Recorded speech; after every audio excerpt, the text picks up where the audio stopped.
The small, pale hand closed on the bridle of the Duke's horse. William drew up sharp, the mare stepping sideways across the damp November road. He looked down. A boy, no higher than his stirrup, stood beneath him in a brown coat that had been cut down from a man's coat, the shoulders too square, the sleeves rolled twice at the wrist. The child had mud on his boots and a fine gold leaf caught in his hair, and the gravest face William had seen in a 12-month. "Sir," the boy said, "my mother cries every night."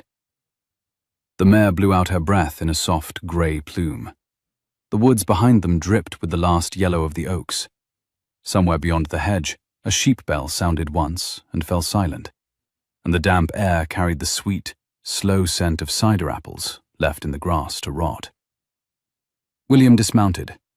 He did it slowly, because sudden motion frightens small creatures, horses and children both, and because he needed the 3 seconds of descending to arrange his face. "Every night," he said. "Every night. She thinks I am asleep." The boy was watching him with a clear, grey expectancy that William recognized as a child's absolute faith that adults, when properly informed, would fix what was wrong. It was a look he was not accustomed to deserving. He asked the boy his name and his mother's, and got the name Samuel in return, and, with the careful enunciation of someone who had been taught that names required precision, Mrs. Hale. William said nothing. The mare stamped. A branch of the hedgerow scratched against his polished boot. The sky over the boy's head was the colour of the inside of an old pewter cup. Autumn at its unsentimental worst, the light flattening everything and hiding nothing. Mrs. Hale. He had not heard the name spoken aloud in 6 years. He had spent those years teaching himself not to say it, even in the quiet of his own thoughts, even when a peninsular fever had held him for a fortnight, and the memory of her name was the only thing he had to walk himself back from. A single rook crossed the road low overhead. A drop of cold water fell from the edge of his hat brim onto the knee of his breeches. He felt it with the unreasonable, exact awareness of a man whose whole weight has just been set upon a very small plank of wood. He asked where they lived. "The orchard cottage," Samuel replied. "Past the miller's, 2 fields down from the lightning oak." William observed, in the mild tone of the man making conversation while his mind sorted through a great deal else, that the boy had walked a considerable distance to find a strange man on a road. Samuel corrected him. He had walked, he said, to the village, and there he had waited for a gentleman. Mamma had said they did not beg. Mamma had not, however, said he could not ask. William's mouth moved. Not quite a smile, but something the autumn air could not account for. "What is it you mean to ask, Samuel?" The boy's grip on the bridle did not slacken. He had narrow fingers, and at the base of his thumb a small, half-healed scrape, the kind a child gets from climbing where he has been told not to climb. William found himself cataloguing this scrape with a precision he did not understand.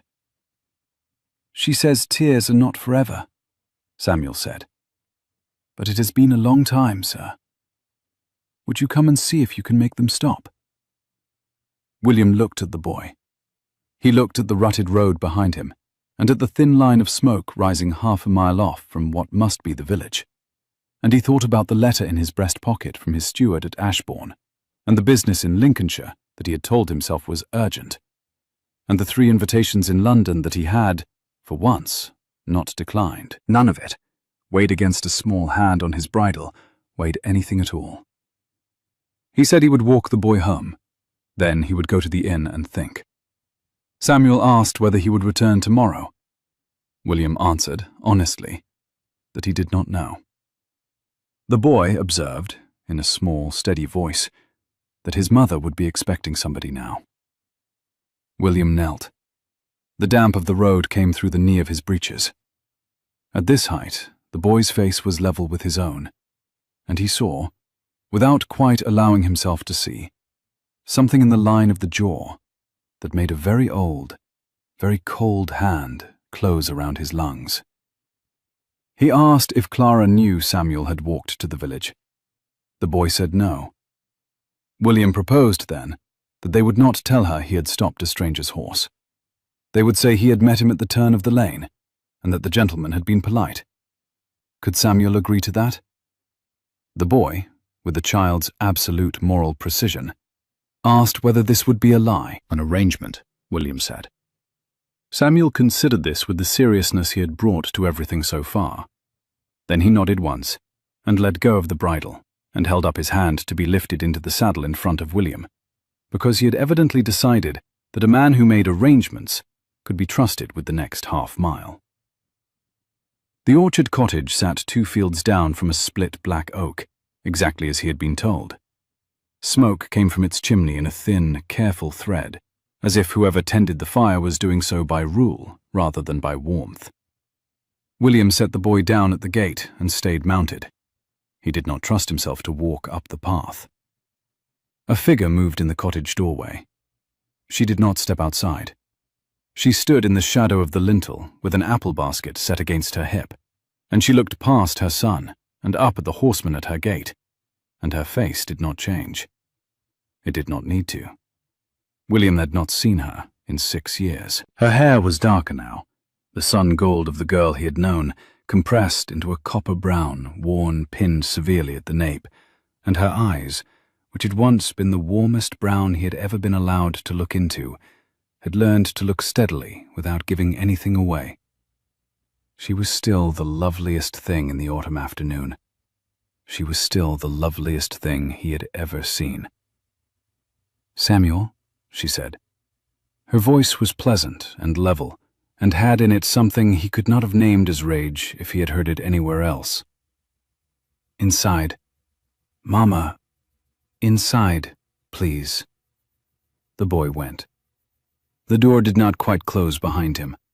The basket of apples on her hip did not move. She looked up at William Ashbourne as if he were a tradesman at the wrong gate. "Your Grace?" "Clara." "Mrs. Hale." There was a silence. He registered dimly that he was still in the saddle and that he had not yet said anything coherent. He registered, more acutely, that his heart was doing something quite ungentlemanly inside his ribs. He had rehearsed, in the course of 6 years, at least 40 different openings to this conversation. Lines he would say at chance meetings in London drawing rooms, in letters he would never post, in the pre-dawn dark when he was supposed to be sleeping. And every one of them, now that the moment was actually upon him, evaporated like smoke off a wet fire. He said, at last, only what a neighbor would say. He had met her son on the road. He had brought him home. She thanked him, gravely and briefly, and wished him a good afternoon, and stepped back into the cottage, and the door shut. It did not slam.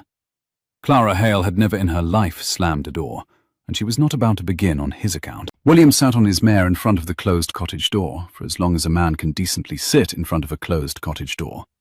And then he turned the horse and rode at a walk back to the village, because he did not trust himself to canter.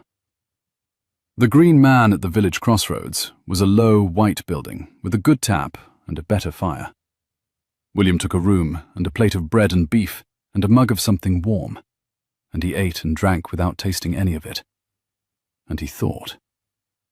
When the landlord came to take his plate, William asked him, with the careful casualness of a man who has rehearsed the tone, about the widow at the orchard cottage. The landlord answered in the closed, polite register of a countryman who has learned what questions are safe. Mrs. Hale had come down from her aunt's, he said, 5 or near 6 years ago, when the aunt had died and left her the orchard. She took in sewing, besides. She kept herself.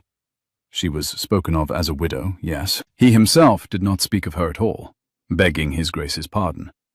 She was a good neighbor, and her boy was a credit to her, and her business was her own. William put a coin on the bar. He was told he had the right of it. The landlord was a sound man. There would be one more question, he said, and then he would cease. Had any gentleman called upon her in those 6 years? Nor any lady? None, the landlord said. She took her own counsel. William finished the mug and set it down carefully. Through the small window he could see the last of the daylight bleeding away over a field of stubble, and the first thin stars coming out over the eastern wood. Somewhere in that dark, a small boy was being fed his supper, and a woman was sitting across the table from him and smiling, because she had been smiling across tables at that boy for 5 years and had not missed an evening of it. He went upstairs. He did not sleep. He stood at the window and watched the night find its full darkness over the village, and thought about a boy's grey eyes, and a scrape on a small thumb, and the line of a jaw. And at 4:30 in the morning, he called for his horse. The dawn was the colour of a bruise when he rode out of the village. Frost had crept down into the ruts of the road overnight, and the mare's breath came in white bursts, and William did not allow himself to think about anything except the next turn of the lane, because if he thought beyond that, he would not keep going. The orchard cottage was awake before him. A single candle burned in the kitchen window. Smoke came up from the chimney at a domestic angle, the angle of a fire built for breakfast and not for ceremony. He dismounted at the gate and tied the mare and walked up the path and knocked on the door. It opened at once. She was in the same dress as yesterday, indigo dark wool, plain at the collar, an amber-red shawl pinned at her shoulder against the cold. Her hair was already up. In her hand was the broom she had been using to sweep the hearth. The kitchen behind her was warm and neat and smelled of toasted bread. Somewhere at the back of the cottage, a small voice was talking itself through the business of lacing a boot. "Your Grace? Mrs. Hale? Have you come about the boy?" "I have come about everything." She stood in the doorway for a long moment. She did not ask him in, nor did she shut the door. When she spoke again, it was quietly, and with a plain realism that had the weight of something considered a long time ago. If, she told him, he stepped inside this cottage at this hour, and any soul saw him, her son would have to live with it for the rest of his life. She asked him to consider that before requiring her to be hospitable. He took a step back from the threshold. Not far. Enough. "May I split your wood?" She looked at him. He said it again, evenly. He might split her wood, in plain view of any road or neighbour, for as long as she would allow it. And then he might sit at her kitchen table with her son in broad morning light, as any man may who is helping a neighbour. She would owe him nothing. He would press no further advantage than that. But he had not travelled 6 hours from Lincolnshire, he said. Her name fell from him before he could stop it. Clara.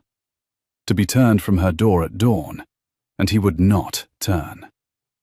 It was more than he had meant to say. Her face did not change, but her grip on the broom did. A tightening at the knuckles, quickly corrected. The axe, she told him, was at the woodshed. He was not to make a display of it. Breakfast was at 8. If he was still there at 8, he would sit where she put him, and he would not ask her son any questions, about his father or otherwise. Were they clear? "We are." "Then good morning, Your Grace." "Good morning, Mrs. Hale." She shut the door. The woodshed was tidy. A year's worth of cordwood stood stacked in 4 neat walls, and the axe hung from a peg on the central beam, clean, and the block was the correct height, and whoever had set this shed up had known what they were about. William set his coat on the rail and rolled back his cuffs. The frost was leaving the grass in thin, fading scribbles. A wren came to investigate and departed. He began to split wood. He had not split wood in 6 years. In the first hour his hands blistered and his shoulders remembered.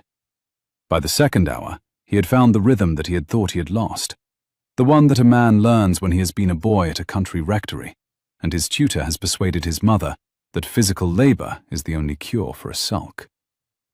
The stack of quartered logs climbed beside him. The sun came up. The frost went. Somewhere in the cottage, a pan was set over a fire. A little before 8, the kitchen door opened, and the boy came running out with his coat half on and the shoelace of one boot trailing, and stopped at the edge of the yard. and stared at William Ashbourne as if the sun had risen in his own back garden. "It is you." "It is I." "You are splitting our wood." "I am." "Can I help?" "You cannot be near the axe. You may carry logs to the porch as I stack them." Samuel considered this, judged it insufficient for his dignity, then accepted it and set to work with the grave industry he brought to all things. William watched the child's small arms manage 2 logs at a time, and his breath caught, very slightly, on the resemblance, and he corrected himself before it became visible. Clara stood at the kitchen door. She watched her son carry the logs. She watched William watching her son. She did not smile, but she did not close the door. "Breakfast," she said. "Coming, Mamma." "Breakfast, Your Grace." "Coming, Mrs. Hale." The kitchen was warm. The table was scrubbed to the grain. 3 plates sat ready, a plate for the boy, a plate for herself, and a plate laid carefully at the further end, as far from hers as the table permitted. She served porridge with apples from her own trees cut into it, and thick slices of buttered bread, and a pot of tea that was strong and very good. William sat where she had put him, and ate what she had set before him, and did not speak until spoken to. "Did you split all of it?" Samuel asked around a mouthful. "Most of it." "Are you going to stay?" Clara set down her spoon. She did not look up. William said, carefully, "I am going to help your mother with the apples for as long as she wishes. When she no longer wishes, I shall go." Samuel looked at his mother. Clara lifted her spoon again. The silence stretched. A log popped in the hearth. William, who had negotiated with 2 ambassadors, a French smuggler and his own mother in the past 12-month, decided that a 6-year-old boy at a kitchen table in Somerset was the most dangerous creature he had ever yet faced. "I wish," said Samuel, "for him to stay a long time." "Do you?" said Clara. Her voice, finally, was not level. It was thin at the edges, as if the porridge had caught in her throat. She rose to take Samuel's plate, and her shoulder brushed, in passing, the back of William's chair. A touch she could not have prevented in the narrowness of the kitchen, and which she treated as if it had not happened. The chair did not move. William did not move.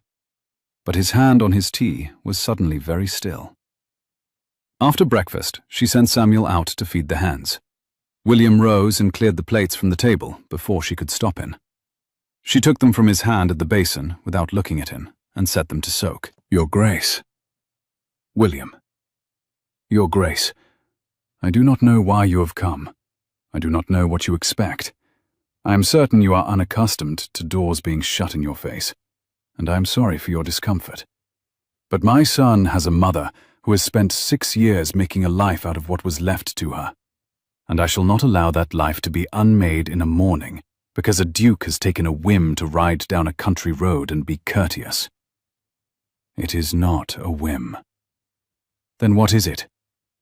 "I do not know yet." "That is a worse answer." "I know." She stood with her back to him at the basin. The line of her neck, above the collar of the dark dress, was the same line he remembered. He had once only, and not after, pressed his mouth to that nape, in a summer garden, in a month and year he had taught himself to forget. He had learned to not think of it. He was thinking of it now. "Mrs. Hale." "Your Grace." "How old is the boy?" Her hands stopped moving in the water. "He is 5. He is 5. He will be 6 at Christmas." There was a silence that went on longer than any silence William had lived through in the wars. He did not speak into it. He did not dare. She did not turn to face him. Eventually she picked up another dish and set it to soak. "The apples," she said, "are in the orchard. There is a ladder at the south wall. I will bring baskets. You may climb or you may carry. I do not care which. Only do not allow the boy up the ladder. He has no business on a ladder, and he will tell you he has." "Mrs. Hale." Outside, please, Your Grace. He went. The orchard lay west of the cottage, 30 trees in 4 ragged rows, the grass beneath them long and silver with the melting frost. The last of the fruit hung red and gold against the black, wet bark. A small ladder leaned at the south wall, where she had said. William set his coat on a branch and began to climb. He spent the morning picking apples. Clara came and went with her baskets, Samuel trotting at her heel. The boy gathered the low fruit. Clara handled the middle branches from a second ladder at the next tree. William took the high ones. They did not speak except about apples. By midday, 3 baskets were full, and a 4th half-filled, and the Duke's hands smelled of bruised fruit, and his hair had a leaf in it, and his shirt clung at the back, where he had sweated through it and been dried by the wind. Samuel came and stood under his ladder. His small boots left dark prints in the silver-wet grass. He had a single apple in each hand, and a look of patient, fathomless composure, and he waited until William had placed his picking knife in the small leather sheath at his belt and come down 2 rungs before he spoke. "Is your name William?" he said. "It is," Samuel reported, with the particular dignity of a small boy handing over intelligence he had gathered at considerable personal risk, that he had heard his mother say the name once. She had said it at the kitchen basin while she was washing dishes. She had not known, he added, that he was listening. William came down the rest of the ladder. He wiped his hands on a cloth and crouched at the base of the trunk, with his back against the rough bark, so that his face was level with the boy's, and his voice would not have to travel. The smell of bruised apple and wet moss rose from the grass.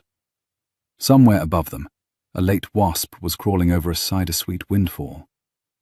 He told Samuel, carefully, that his mother had known him a long time ago, before Samuel had been born.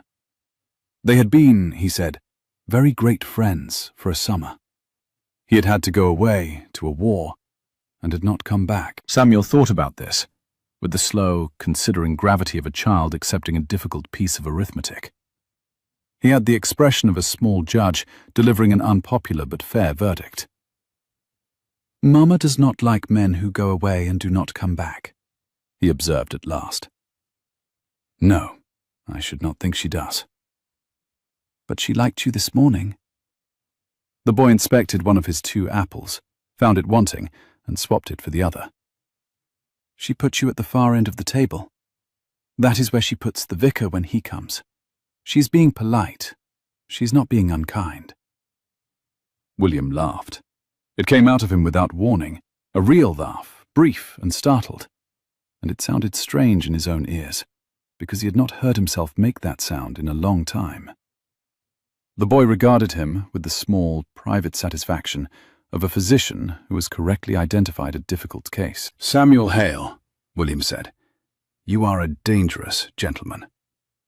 "Mamma says I ask too many questions." "Your mother is correct, and I am grateful for it. Come, we have another tree."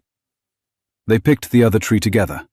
The sun came over the south wall at a low autumn angle and made gold of everything, of the grass, of the mare grazing at the orchard edge, of the loose strands of hair at the nape of a woman who had come to the gate with another basket, and who stood now watching the 2 of them working beneath her last apple tree, without a word. Clara served dinner at 1. William did not go back to the inn. He did not think about going back to the inn. At 4:30, he split a further half-cord of wood. At 6, he carried water from the pump. At 7, when the dark came down hard and sudden, as it does in November, Clara looked at him across the kitchen and said, "There is a bed made up above the stable. It is clean. I have no other to offer you. And there is the village inn, and you may choose as you will." "The stable is more than kind." "It is not kindness. It is strategy. If you are seen in the village tonight, there will be talk. If you are seen leaving at dawn, there will be different talk. I am choosing the smaller talk, Your Grace. I am not inviting you into my home." "I understand, Mrs. Hale." "Do not call me that tonight." He looked at her. She was standing by the hearth with her hands clasped very tight at her waist. The firelight found her. It caught the copper brown of her hair and the amber of the shawl she had not once taken off. And it caught something else at the crown of her head that he had seen before, and not understood that he had seen, and which now, in the steady lamplight of a kitchen in Somerset, he saw. It was a comb. A slim, carved comb of copper, chased with a pattern of leaves, sitting in the knot of her hair. He knew that comb. He had bought it at a silversmith's in Bath for her 21st birthday, 3 days before he had been summoned back to Ashbourne by a letter from his father, and not returned for 6 years. "You are still wearing it," he said. She did not look at him. "I am still wearing it." "Why?" "Because," said Clara Hale, "I am a woman of habit, Your Grace. It is a small comb, and it does its work. I've not had a new one in 6 years. There has been no occasion to replace it." "Clara." "Good night, Your Grace. The stable is the building with the lamp in the window. Please keep the door bolted. The wind is rising." He crossed the yard in the full dark. The wind had come up, as she had said, and the stars above the stable roof were the sharp, hard, cold stars of a true frost coming. The stable loft had a clean cot and a clean blanket, and a pitcher of water and a candle. He sat on the edge of the cot for a long time in his shirt sleeves, without lighting the candle, and he thought about a small jaw, and a pair of grey eyes, and a comb, and about a morning 6 years ago when he had left a garden in the rain because a letter had required him to, and about the letters he had written in the months after, and the letters he had waited for, and the silence that had come instead. He did not sleep until nearly 3. When he did, he slept badly. He woke to the sound of weeping. It was thin and carried on the wind. A woman weeping softly in a kitchen at 4 in the morning, believing herself unheard. William lay on the cot with his fist against his mouth and listened to it until he was certain beyond any further doubt. And then he rose and dressed and walked through the dark yard to the cottage door. It was unbolted. She had not bolted it. He took this information and filed it away. He pushed the door open 1 careful inch. Clara Hale sat at her kitchen table in a white night shawl with her face in her hands. A single candle burned between her elbows. The fire had gone out. She was not sobbing. She was making no sound at all. Her shoulders were moving in the small, suppressed rhythm of a woman who had been doing this exact thing at this exact hour in this exact kitchen for a very long time, and who had learned a long time ago to do it without any noise that might wake a child in the next room. "Clara," he said from the doorway. She did not start. She did not turn. She simply drew in a very long breath and lifted her face from her hands, and she looked across the small, dark kitchen at him, and her eyes were wet and her mouth was steady. "You heard me." "I heard you." "Every night," Samuel said. She did not finish it. He did not need her to. He closed the door behind him with the careful attention of a man handling a thing that might shatter at sound, and he did not step further into the room. "Her 5-year-old son," she said after a silence, "should not have told a stranger." He answered that Samuel had not told a stranger. He had told him. "That is the same." "No." She wiped her face with the back of her hand, the small, efficient gesture of a woman who had been wiping her face that way at 4 in the morning for 6 years. She had made an art of it. The art was the thing that hurt him more than the weeping. And then she said, with a very small smile that had nothing to do with mirth, that Samuel had told her he would come back. She had not believed him. The boy had told her the Duke would come, because he had explained about the crying. She had told Samuel that tears were not forever. She had not told him that men like dukes did not return to cottages because small boys asked them to. She should have. Now he knew, and he would remember, and he would think, for the rest of his life, that the world worked in this way. "Clara," William said. "Your Grace, is he mine?" She looked at him. The candle between them guttered once in the draught from the door and recovered itself. Outside, a dog barked somewhere along the lane and was still. Clara Hale sat at her kitchen table in her white night shawl, and she looked at William Ashbourne with her wet face and her steady mouth, and she did not lie to him. She had never been able to lie to him. She had been able to refuse him and dismiss him and keep him from her door, but she had never been able to lie to his face, and she was not about to start. He is. William's knees went. He did not fall. He found the edge of the kitchen table with the flat of his palm, and he lowered himself into the chair across from her, and he set his hand on the scrubbed wood between them, and his hand was not steady. She saw that his hand was not steady. "Clara," he said. "Clara." "You did not know." "I did not know." "I thought you knew. For a long time I thought you must know, that you had heard and chosen. And then I thought, I understood, that you had not heard. But by then it was late, and I had made a life." He asked why she had not written. She said quietly that she had. He closed his eyes. "How many times?" 7. She had stopped, she explained, after the 7th. A letter had come back unopened. It had been returned from Ashbourne, with his seal on the outer fold, and she had taken the return as an answer, and had decided no woman should require an 8th. He could not answer at first. He had never, in 6 years, seen a single letter from her. He began to tell her what he had been told, and his hand came up and pressed against his mouth, because the telling was harder than he had expected. When he began again, his voice was low. He had been informed, 2 months after his departure, that Clara had married a farmer and moved to Scotland. The report had travelled through his cousin Henrietta, who had had it from his aunt, who had had it. He faltered on the word, and mastered it, through her own father's solicitor. He had been told that Clara herself had sent word he was not to write. He had written anyway. 3 times. He had received a reply in what he believed to be her hand, saying that she had found a life which did not require him, and was content in it. He had burned that letter. He had not written again. "I never wrote such a letter," she said. "I know that now." "Who?"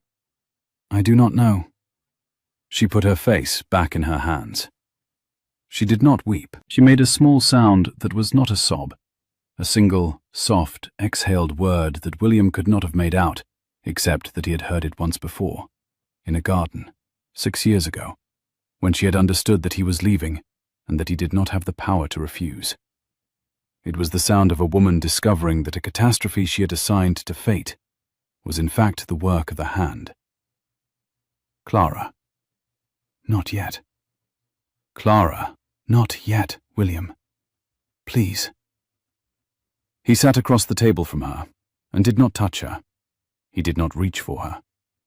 He sat and watched her breathe and get her face back in order, and when she lowered her hands again, her cheeks were wet and her eyes were dry. "Samuel must not know," she said.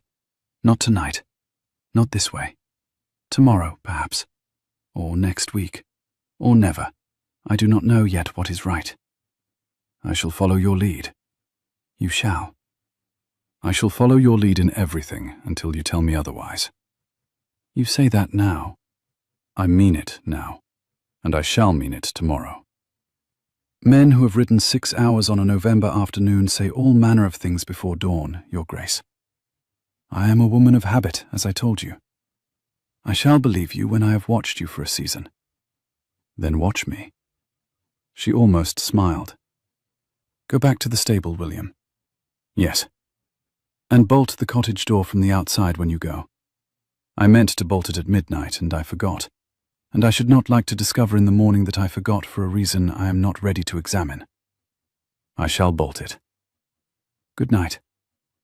"Good night, Clara." He rose. At the door he stopped. He could not help it. He turned back, and she was still at the table in the candlelight, with her shawl drawn close, and her hands flat on the wood, and he said, "I am sorry. I know. I am more sorry than you will ever hear me say. Perhaps we shall see." He closed the door behind him and bolted it from the outside, and stood in the black yard with his hands on the bar until his breathing steadied, and then he crossed the yard to the stable, and did not sleep, and did not try. In the morning he split wood again. Samuel found him at it and carried logs. Clara came and went about her business with the same composed pleasantness she had shown the day before.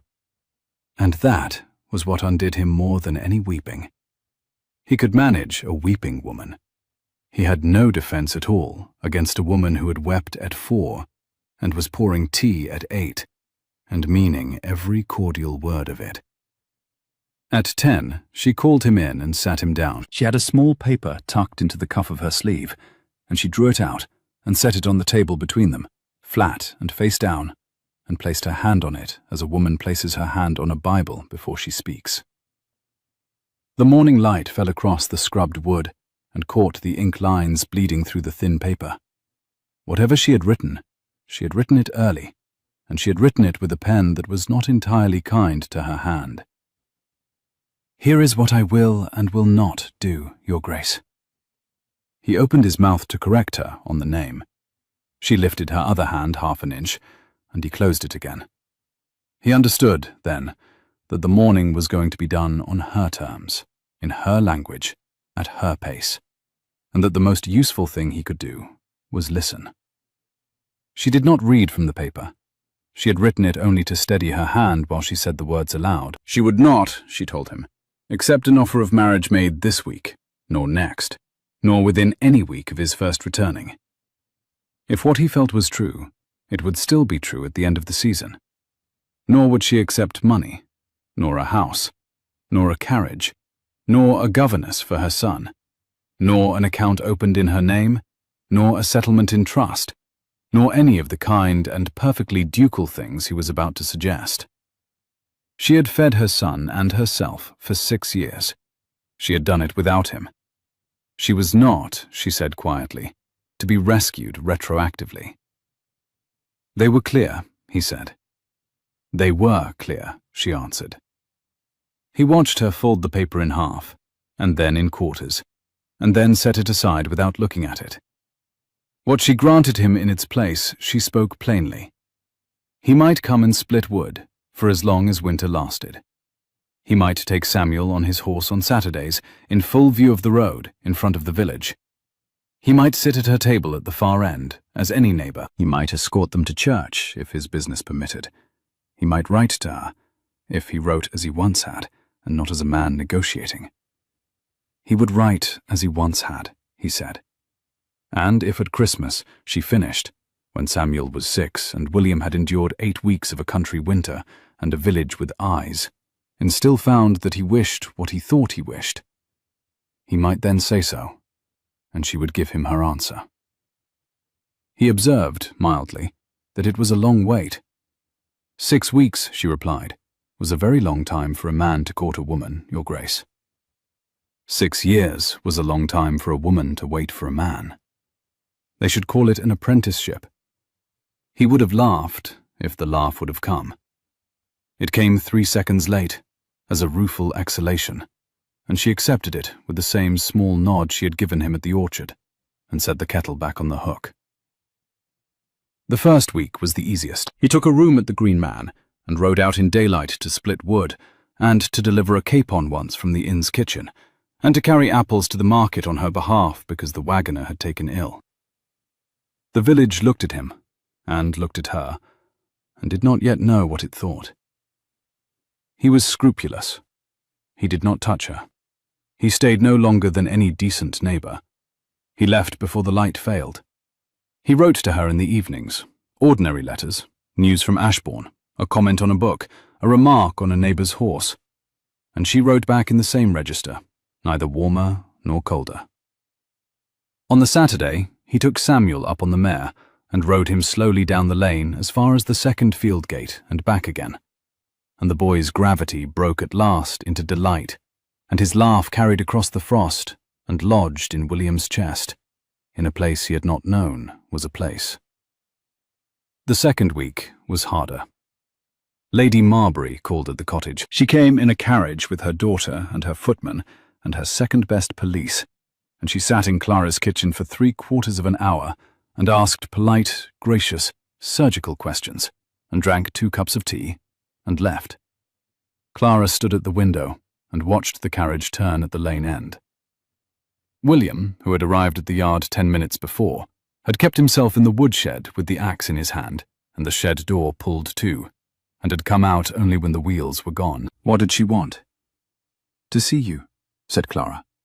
To confirm what the village has already told her. To discover whether I am a designing woman or a fallen one. I believe she is undecided.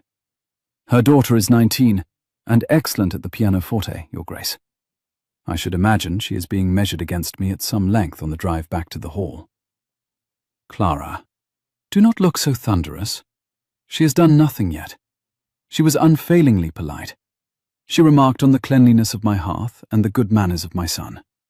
She left her card. I shall return the call in a week. You shall not. I shall.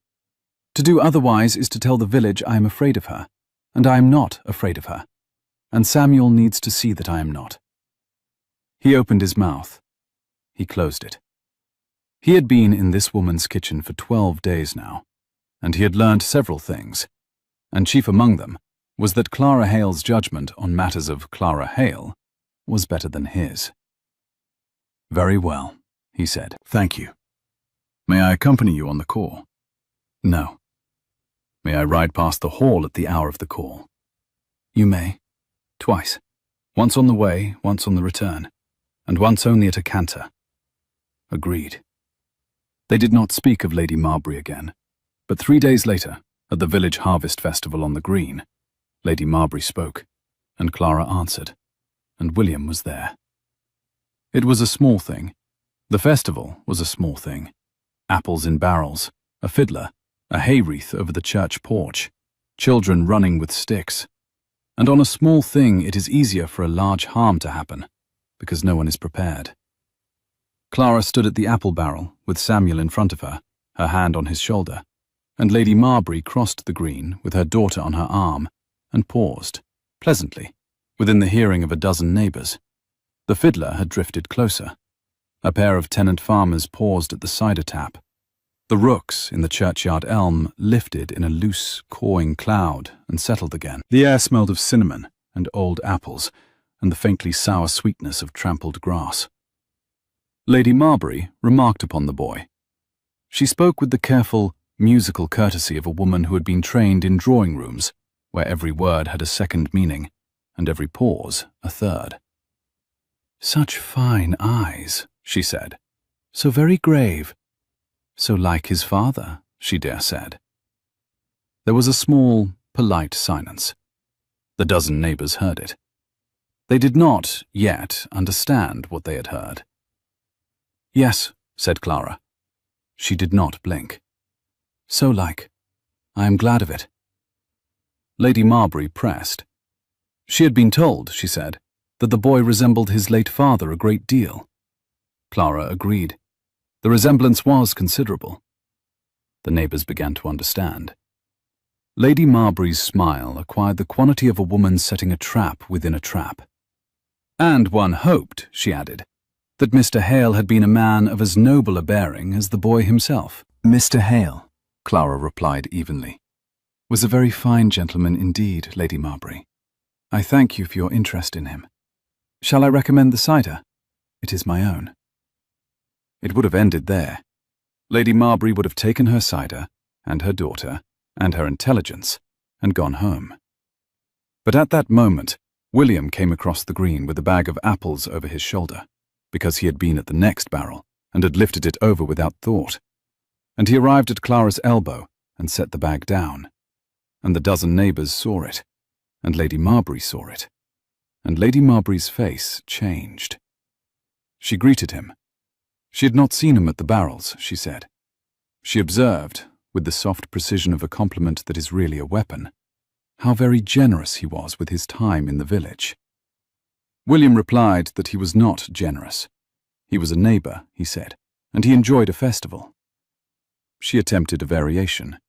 A duke at a village fair was always a generous thing. He answered that he had not been a duke that morning. He had been a man carrying a bag of apples. The green was silent. The fiddler had stopped. Samuel, who had been leaning against Clara's skirt, had gone very still in the way that small children go still when they have understood, without understanding the words, that the adults have changed tone. William put his hand on Samuel's other shoulder. It was not a calculated gesture. It was not staged. It was the thoughtless hand of the man who had just set down a heavy bag and needed somewhere to rest his arm. The dozen neighbours saw that too. "Lady Marbury," said Clara quietly, "I believe you were about to try the cider. Samuel, would you go with your grace and fetch the lady her cup?" "Yes, Mamma." He went. William went with him. Lady Marbury, deprived of her audience and of her momentum, accepted the cider, made a remark about the weather, and withdrew. The fiddler struck up again. The dozen neighbours returned to their apples. It was perfectly done.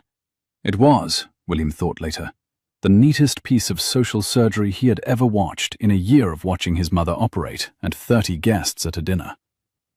Clara had ceded nothing. She had conceded nothing. She had rolled the attack back upon itself without raising her voice, and she had used him expertly, to do it.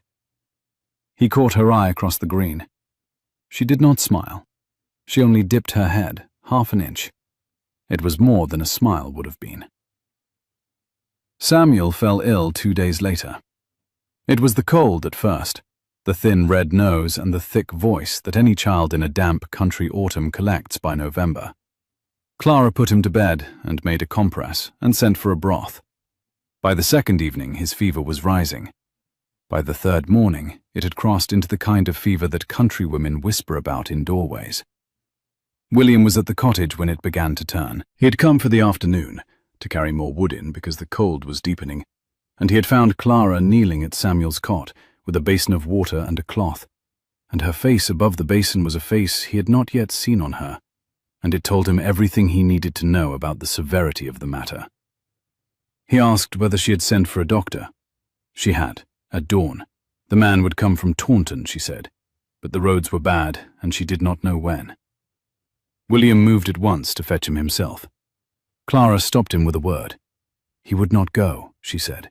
He was more use here. When he began to argue, she interrupted him. She pressed the cloth into his hand and said, briskly, that she must boil more water and see to the fire, and she could not be in 2 places. He was to sit with the boy. He was to keep the compress cool. He was to talk to him. Samuel liked him. Talk to him, William. He took the cloth. He knelt at the cot. Samuel's face was a terrible colour, and his breath was coming too quick, in small, shallow drags that William, who had watched men die in tents in Spain, recognized and did not allow his face to acknowledge. He wrung the cloth in the basin. The water was the cold well water Clara had drawn at midnight, already warmed faintly by the heat coming off the boy. He set the cloth on the child's forehead with a hand he had willed steady.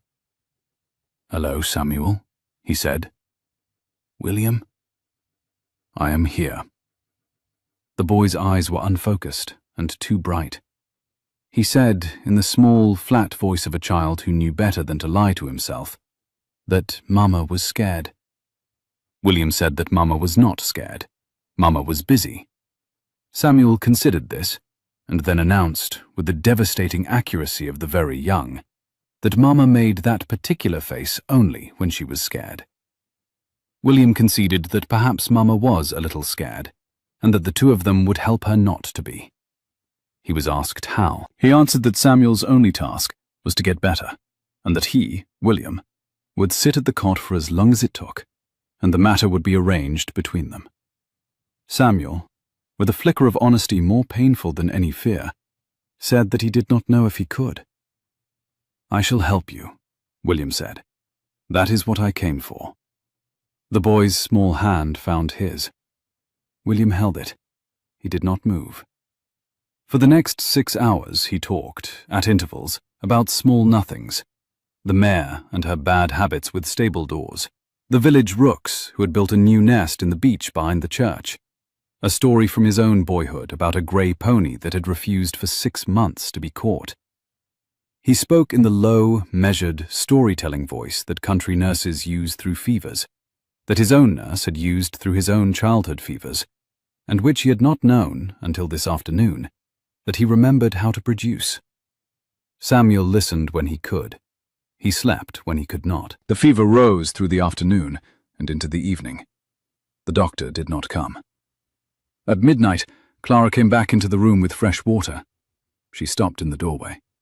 William was leaning his forehead against the edge of the cot, his hands still folded round Samuel's, and he was speaking so low she could not make out the words. Samuel was asleep. She said his name. He raised his head. His eyes in the candlelight were the eyes of a man who had not slept for 48 hours, which, in fact, he had not.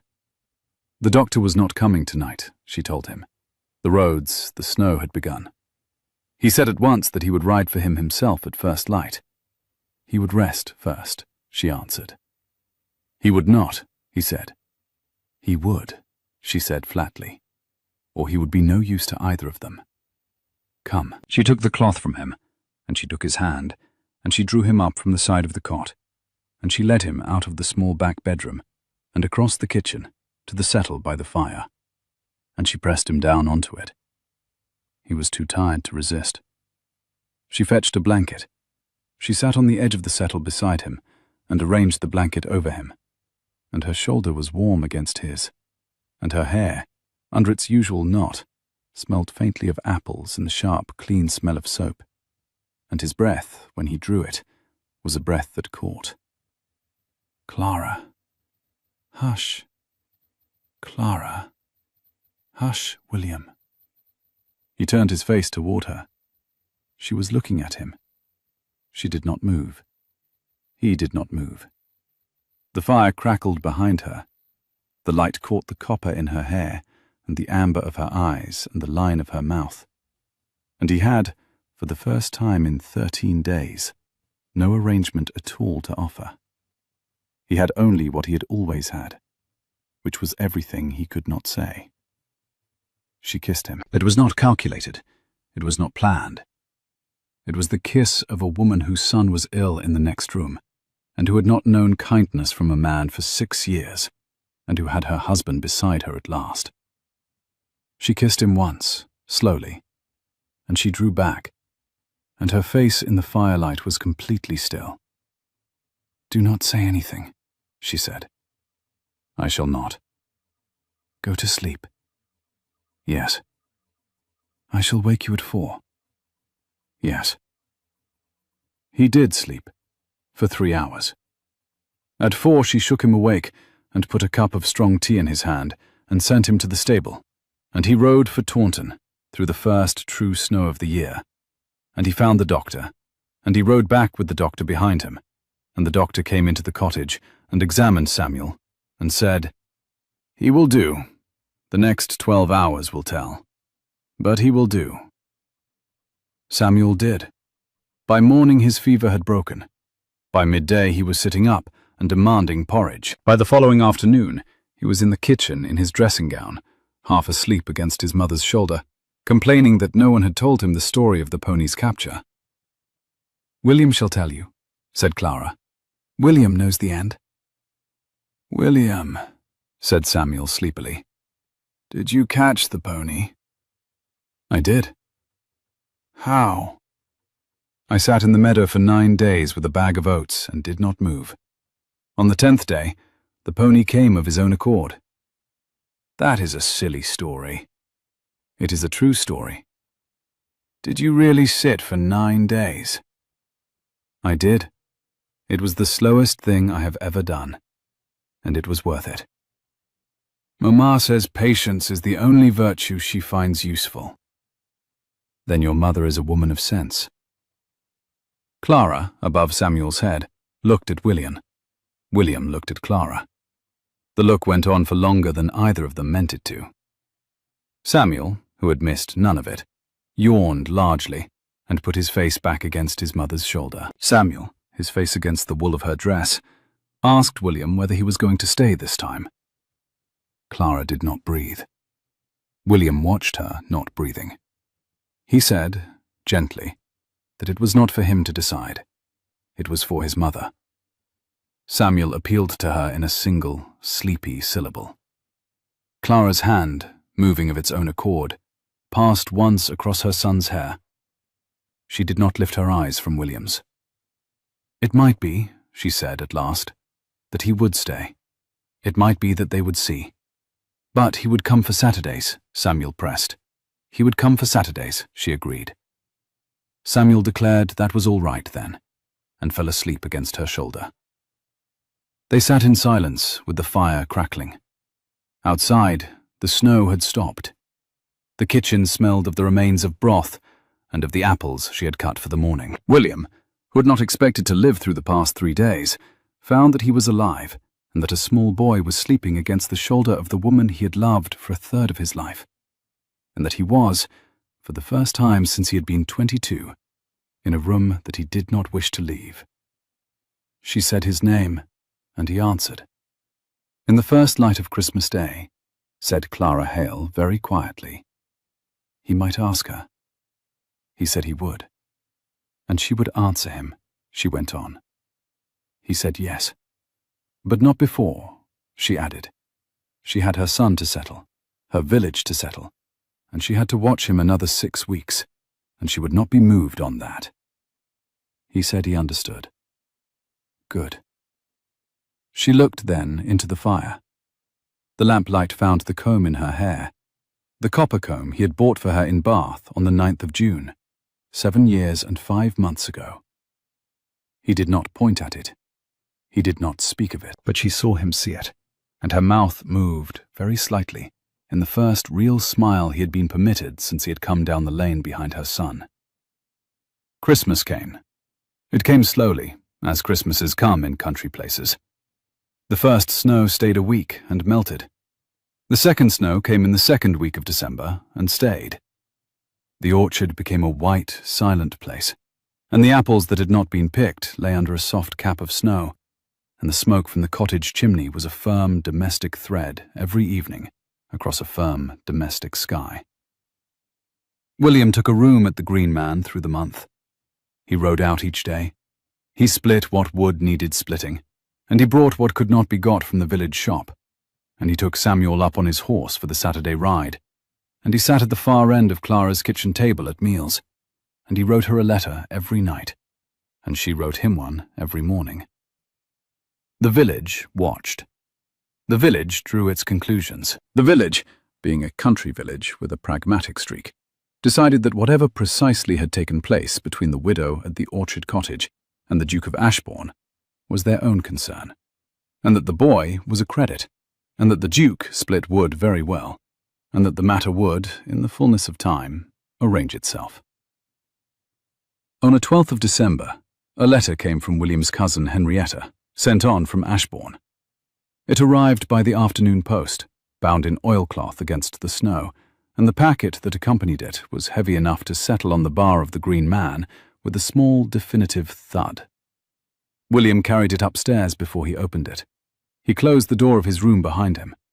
He sat in the single chair at the small desk by the window, and he turned the packet over in his hands twice. And then he broke the seal. The letter was in 2 parts. The first was an apology, written in the tight, careful hand of a woman who had been composing the sentences in her head for a fortnight before she let them fall on paper. The second part was the truth, and it was the kind of truth that breaks across a man's chest in a single pass and leaves everything behind it rearranged. His aunt, Henrietta wrote, had known from the beginning. She had written to Clara's father in the August of the year of William's leaving, offering, in the polite language of settled ladies, a sum of money for Clara's silence. The settlement had been refused. A second approach had been made through the father's solicitor, and that approach, negotiated with a man of limited moral range, had succeeded. Every letter Clara had sent from that day forward had been intercepted at the village post. Every letter William had written had been taken from the Ashbourne mail before it left the estate. The one reply William had received in what he believed to be Clara's hand had not been written by Clara. It had been written by a forger in Salisbury. The aunt had paid him £12. Henrietta had the receipt. She had the forger's signed confession. She had the bank drafts in her aunt's own hand. She had a copy of the last of Clara's 7 letters, still sealed. "I am sending it all by the messenger who carries this," Henrietta had written at the close. "And I shall never in my life ask you to do anything for me, except to forgive Clara Hale, if she will permit it of you, and to tell her that she is survived by no one who has not paid in some measure for her silence. I was 21. I did not know. I am so sorry." William read the letter twice. He did not move between readings. The snow outside the small window of his room began again, the slow, soft, downward drift of a country snowfall that has no intention of hurrying. When he had finished the second reading, he folded the letter, placed it and the supporting documents into his breast pocket, took his coat from the peg, and went downstairs and called for his horse. He did not open the packet again at the cottage door. He waited until Samuel was in bed. He did not open the packet at the door. He waited until Samuel was in bed. Then he laid the letter and the papers on the scrubbed kitchen table, and he sat across from her, and he said, "Clara, I have something to give you. You will want to read this with the fire built up and a pot of tea close to your hand, and you will not wish me to watch your face while you read it. I shall step out to the yard." "What is it?" "It is why. It is everything." She looked at him. Then she looked at the papers. Then she looked at him again. She rose, and she set the kettle on, and she said, "You shall stay. I have waited 6 years to read what is in those papers.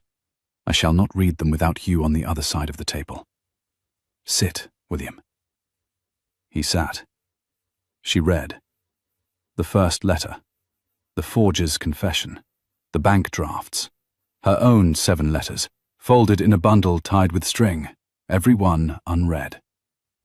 She read them in order, and she set them down in a small, neat pile. And she did not weep. At the end she sat with her hand on the stack of her own letters, and she looked into the fire, and the fire crackled, and the kitchen clock ticked, and outside the snow fell and fell. "My father," she said at last. "Yes. He did not live to see Samuel. He died before the boy was born. Yes. I have made peace with hating his memory. I shall now have to revise it. Yes.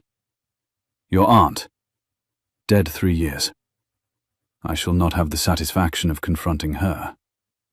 No. It is very hard to be angry at the dead. It is." She was silent for a long moment. Then she said, "William, do you understand what these papers mean?" "I do." "Tell me what you understand." He pressed the flat of his hand against the stack of her 7 returned letters. They had been tied with a thin black ribbon, his aunt's ribbon, he knew, because he had seen it 100 times around the wrists of the old woman's correspondents at Ashbourne. The feel of the ribbon against his thumb was the final small obscenity in a series he had thought could shock him no further. He drew a breath. The kitchen was very quiet. Outside, the snow was settling on the stone sill of the window with the silent persistence of a weather that has nothing else to do. He spoke in the low, even register a man uses when he is trying not to break a thing by saying it too loud. He had believed, he told her, that she had chosen a farmer. She had believed that he had rejected her unread. Between those two beliefs, a child had been born, and a woman had learnt to weep at 4 in the morning, where her son could not hear her. There was not, he said, an hour in their lives between that June and this November that they had not paid for. They had been young. The adults who had held the power over them had been cruel. They had been the price of that cruelty. He had loved her, without interruption, for 7.5 years, and no reading of these papers could add to that love, or subtract from it. The question before them, he said, was not whether she might now forgive him, because there was nothing in these papers to forgive him of. The question was whether she might permit him, at last, to be the husband he had been prevented from being. "That," he said, "is what I understand." She closed her eyes. "It is the 1st of Christmas," she said. "I had said you might ask on the first light of Christmas Day. I had not looked at the calendar. I had not meant this hour. I had not dressed for it. Shall I wait until morning? I shall lose courage by morning. Ask me now, William." He came round the table. He did not kneel. He had enough sense left to know that she did not need a kneeling man. He took her hand. He stood beside her chair, and he pressed her hand flat against his chest, so that she would feel, through the wool and the linen, the rate at which his heart was behaving. Because he did not have the words for it, and did not trust his voice to carry them if he did, he asked her, plainly, would she marry him? Would she let him be a husband to her, and a father to Samuel, and a neighbor to her village?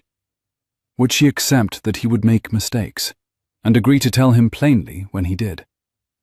Would she do him, he said, and there his voice did break, a little, and he did not correct it. The enormous and undeserved honor of taking the name of a man she had already carried for 6 years. "I will. Clara. I will, William. Yes. The answer is yes." He sat on the chair beside her, because his legs were once again behaving unreasonably, and he took her other hand, and he lifted both her hands to his face, and she leaned her forehead against his, and the fire crackled, and the clock ticked, and she did not weep, but he did. He wept, quietly, for a long time, with his face in her hands, and she held him, and she did not tell him to stop.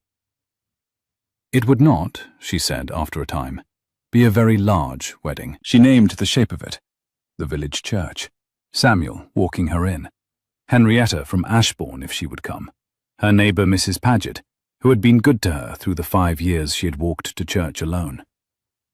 That was all, she said. That would be enough. They would hold it on Christmas morning. It was 3 days hence. He told her then about the license. He had carried it in his inner breast pocket for 11 days. He had not dared to look at it since he had folded it there. She stared at him. Then she laughed, the first laugh he had heard from her since his return. It was the laugh he remembered, with something added to it that had not been there before. The quiet weight of a woman who had taken 6 years to be herself again, and had not quite expected to be.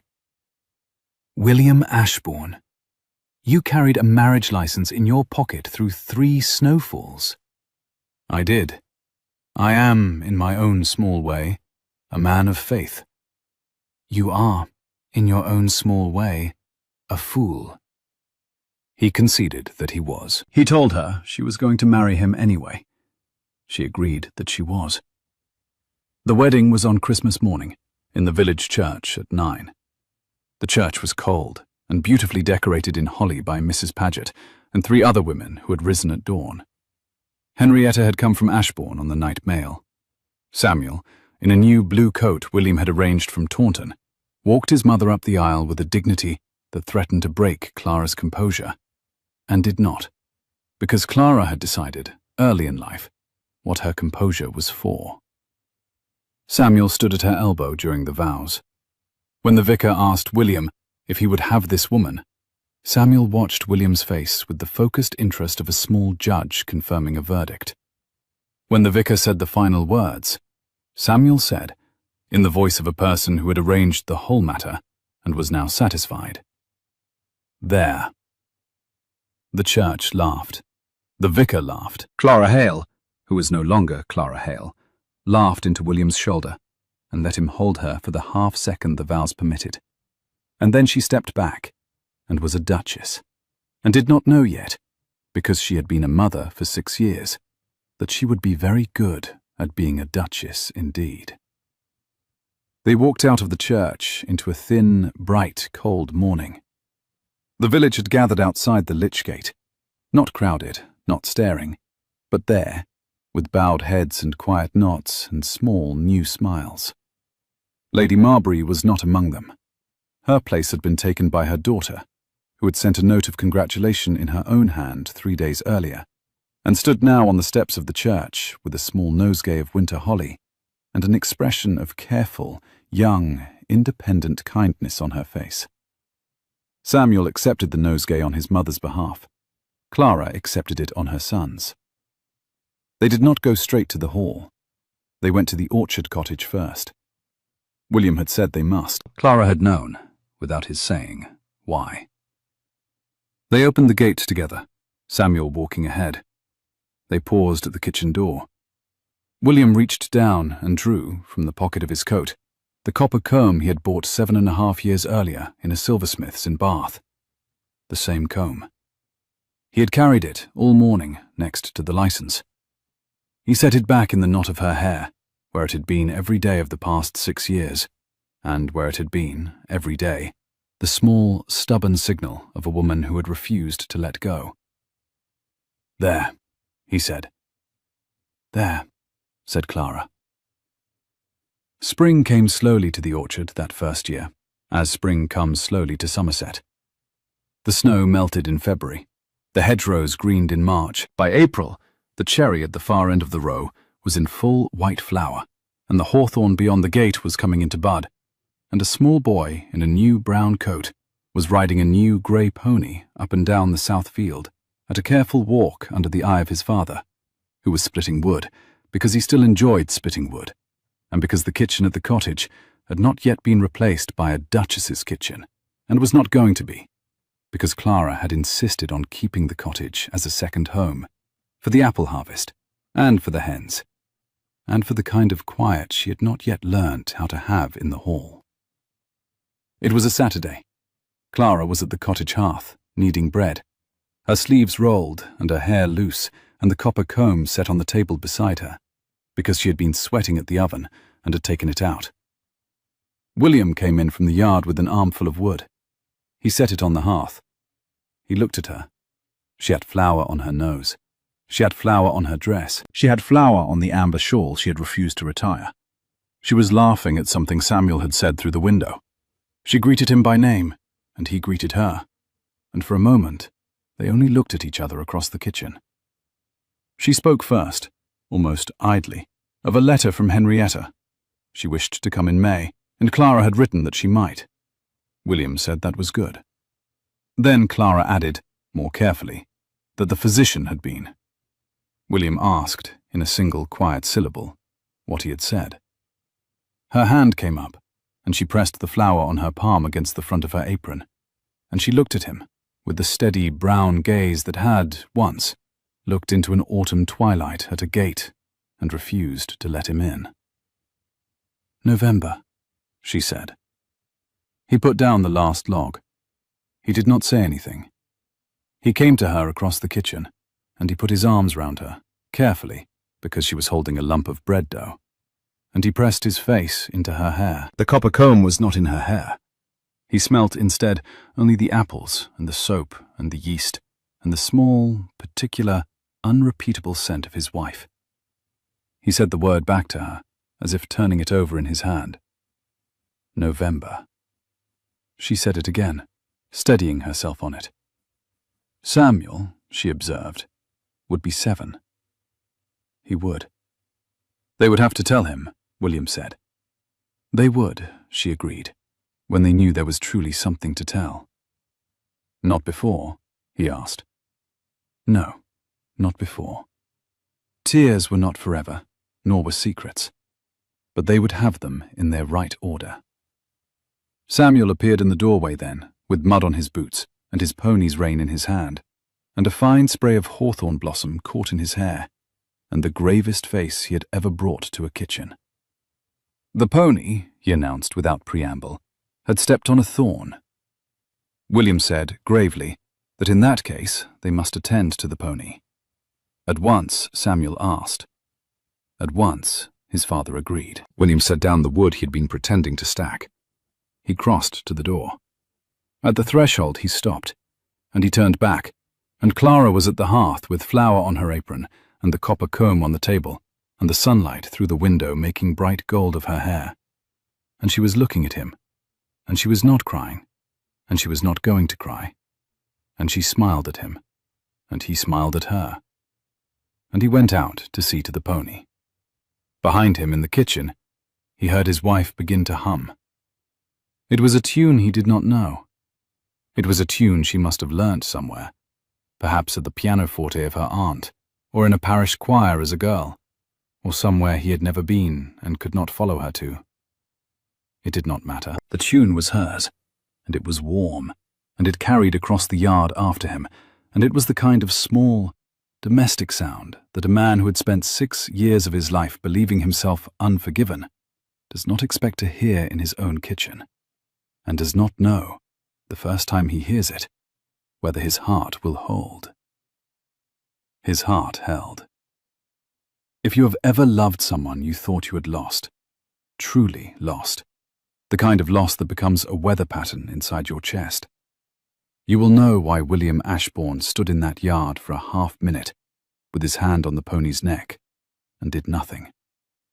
If you have ever cried at 4 a.m, believing no one would come, you will know why Clara, at her hearth, stopped humming and went still, and listened to the silence from the yard, and understood what was happening in it. And if you have ever had a small boy put his grave certain hand on the bridle of a passing stranger's horse, and tell the stranger the truth of his mother's heart, then you will know why, in their separate places on that spring morning, the woman at the hearth, and the man in the yard, and the boy at the pony, both took the same long breath at the same moment, and let it out, and carried on. Tears are not forever.